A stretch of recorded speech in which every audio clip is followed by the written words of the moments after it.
হিমালয়ের হিমবাহকে সহজ করে ভাবুন বিশাল বিশাল বরফের নদী হিসেবে।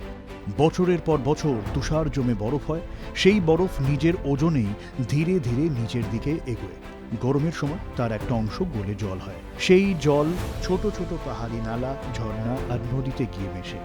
এভাবেই হিমালয়ের বরফ থেকে গঙ্গা, ব্রহ্মপুত্র, সিন্ধু সহ এশিয়ার বড় বড় নদীগুলো জল পায়। কিন্তু এখন সেই বরফের ভাণ্ডার বদলাচ্ছে।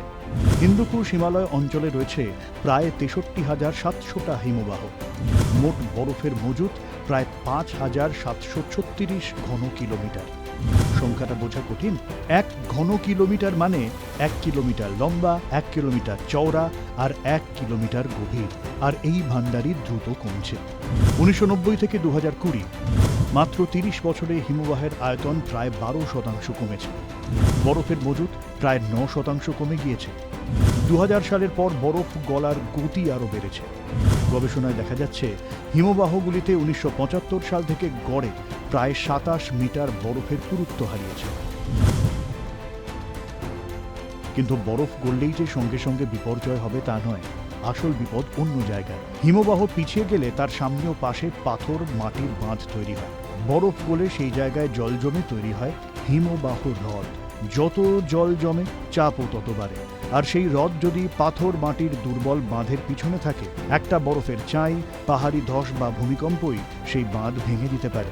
তখন যা হয় সেটা সাধারণ বন্যা নয়, কয়েক মিনিট বা কয়েক ঘন্টার মধ্যে বিপুল জল নিচে নেমে আসে। আর একটা বিষয় আরও ভয়ঙ্কর, হিমবাহে শুধু গলা জল নয়, বরফের চাঁইয়ের ভেতরেও কিন্তু বিপুল জল জমে থাকে। বিশাল বরফের অংশ ভেঙে পড়া মানে শুধু একটা পাথর পড়া নয়, তার সাথে বিপুল জল একসাথে নেমে আসা। সবচেয়ে চিন্তার বিষয়, হিমালয়ের ছোট হিমবাহগুলোই দ্রুত সংকুচিত হচ্ছে। অঞ্চলের প্রায় ৩/৪ হিমবাহ আয়তনে আধা বর্গ কিলোমিটারের নিচে। এই ছোট হিমবাহগুলো দ্রুত পাল্টাচ্ছে আর ঝুঁকিও বাড়াচ্ছে। এই কারণে নেপালের সাম্প্রতিক ঘটনা এতটা গুরুত্বপূর্ণ। ২০২৫ সালে এই লাহেন্দি নদী এলাকাতেই হিমবাহ হ্রদ ভেঙে ভয়াবহ বন্যা হয়েছিল।